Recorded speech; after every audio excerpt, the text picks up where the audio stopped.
Assalamualaikum warahmatullahi wabarakatuh. Selamat sore semuanya. Izin memperkenalkan diri. Perkenalkan, nama saya Alexandro Purba dengan NIM 123330016. Nama saya Christian Christian Legenting dengan NIM 123330056. Nama saya David Echar Manalu dengan akhir NIM 074. Sebelumnya izin kami dari kelas RA mata kuliah permodelan dan sistem agroindustri ingin membawakan eh, judul yaitu industri nanas kaleng. Sebelumnya, selanjutnya kita langsung masuk ke latar belakang.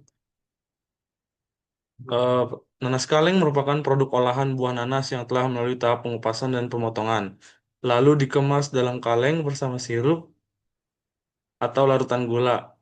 Proses pengawatan ini umumnya memanfaatkan sterilisasi termal untuk membasmi mikroorganisme sehingga daya simpan produk menjadi jauh lebih lama. Adapun tujuannya yang pertama itu meningkatkan nilai tambah produk, mengolah nanas segar menjadi nanas kaleng, memberikan nilai jual yang lebih tinggi dibandingkan menjual buah segar secara langsung. Yang kedua, memperpanjang masa simpan produk. Proses pengalengan membuat nanas dapat disimpan dalam waktu yang lebih lama tanpa mengurangi kualitas sehingga memperluas pasar. Oke, selanjutnya merupakan diagram aliran dari proses hilirisasi produk agroindustri yaitu nanas kaleng, di mana dari proses tersebut kami menganalisis dari kebutuhan konsumen atau kebutuhan pasar sendiri. Lalu kami memproses sesuai dengan aturan yang sudah ada dan setelah produk jadi maka kami pasarkan dan kami melakukan beberapa metode yang seperti media sosial dan iklan. Untuk penjelasannya lanjut.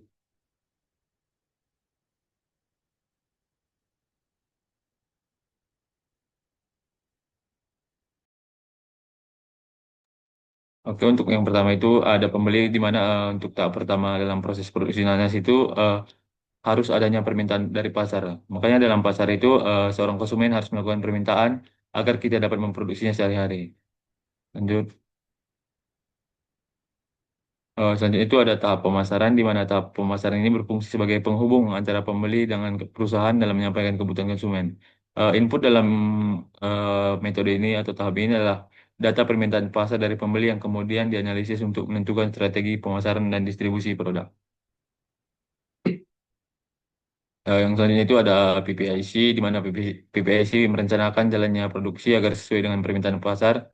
Untuk input pada tahap ini adalah informasi kebutuhan produk dari pemasaran, termasuk data jumlah, kualitas, serta jadwal permintaan. Lalu ada bagian logistik, di mana hal ini sangat berperan penting dalam mengatur arus masuk bahan baku nanas dari pemasok hingga sampai ke pabrik dengan kondisi segar dan terjaga kualitasnya. Lalu ada proses purchasing di mana bagian pembelian ini berperan utama dalam memastikan ketersediaan bahan baku nanas sesuai dengan kebutuhan produksi yang ditetapkan oleh PPIC sebelumnya. Lalu ada pengadaan bahan baku di mana pengadaan bahan baku ini dilakukan oleh bagian pembelian dan logistik untuk memastikan ketersediaan nanas sesuai dengan kebutuhan produksi.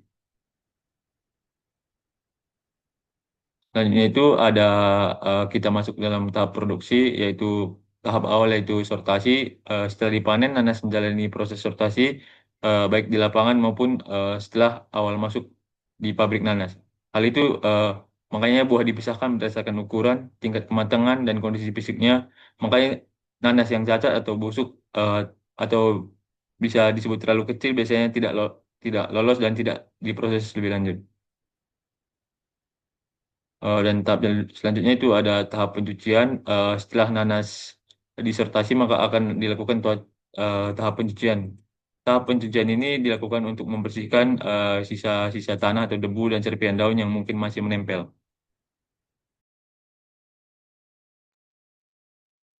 Oke, selanjutnya yaitu pengupasan yang dilakukan secara manual dan dibantu dengan mesin. Tujuannya yaitu menghilangkan kulit keras tanpa membuang terlalu banyak daging buah. Yang selanjutnya, yang selanjutnya ada pemotongan. Nanas dipotong sesuai dengan bentuk akhir seperti cincin atau dadu ataupun segmen. Sisa potongan akan dibuang dan dijadikan limbah atau diolah ulang. Selanjutnya. Selanjutnya yaitu pengisian. Potongan nanas dimasukkan ke dalam kaleng steril, lalu tambahkan sirup gula, bertujuan untuk menjaga kelembapan, rasa, dan umur simpan. Selanjutnya ada dalam penambahan yaitu penambahan sirup gula ditambahkan sebagai pelindung dan penambah rasa. Bisa juga menambah elemen lain seperti desain kemasan. Selanjutnya yaitu pengeluaran udara yang bertujuan untuk menghilangkan udara dalam kaleng untuk mencegah oksidasi dan kerusakan.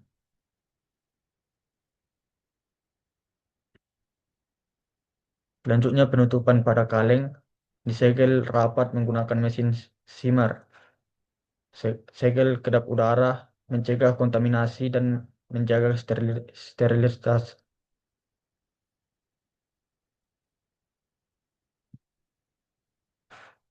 Selanjutnya sterilisasi yang dilakukan pada autoclave pada suhu 121 derajat selama 15 menit yang bertujuan untuk membunuh mikroorganisme dan spora yang tahan panas serta menjaga keamanan pangan, tekstur dan rasa nanas tetap alami.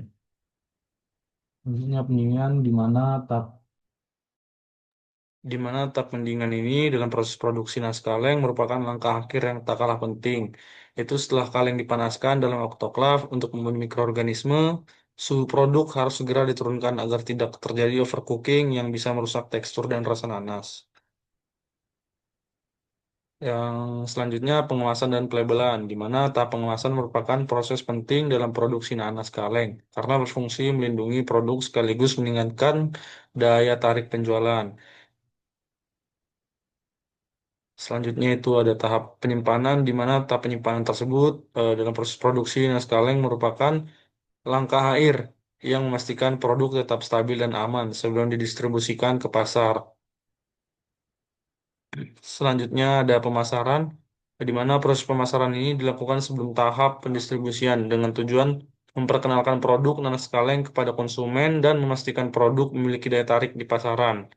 Yaitu pemasaran meliputi kegiatan perencanaan strategi, penentuan segmen pasar, hingga pemilihan media promosi yang efektif. Selanjutnya ada pendistribusian, di mana pada tahap pendistribusian ini, proses produksi nanas kaleng merupakan fase transisi dari dunia produksi menuju dunia konsumsi. Setelah produk disimpan dalam kondisi optimal, kaleng-kaleng nanas siap dikirim ke berbagai titik distribusi. Selanjutnya itu kesimpulan yang pertama itu pengolahan nanas menjadi kaleng meningkatkan nilai tambah dengan diolah menjadi produk kalengan. Nanas tidak hanya memiliki harga jual yang lebih tinggi, tetapi juga mampu memberikan keuntungan lebih besar bagi petani maupun industri pengolahan. Selain itu, produk olahan ini dapat menjadi komoditas unggulan yang mampu bersaing di pasar lokal maupun sektor ekspor karena nilai ekonomisnya yang meningkat. Yang kedua, pengalengan membuat nanas dapat bertahan lebih lama tanpa kehilangan mutu sehingga memudahkan distribusi hingga ke daerah jauh maupun pasar internasional. Hal ini juga membantu mengurangi risiko kerusakan pasca panen dan pemborosan hasil produksi sehingga rantai pasok lebih efisien dan berkelanjutan usaha lebih terjamin. Oh, baik, terima kasih atas karena sudah menonton dan mendengarkan presentasi dari kami. Kurang lebihnya mohon maaf apabila ada kesalahan kata dalam menyampaikan tugas kami. Mohon maaf. Saya cukupkan. Wassalamualaikum warahmatullahi wabarakatuh.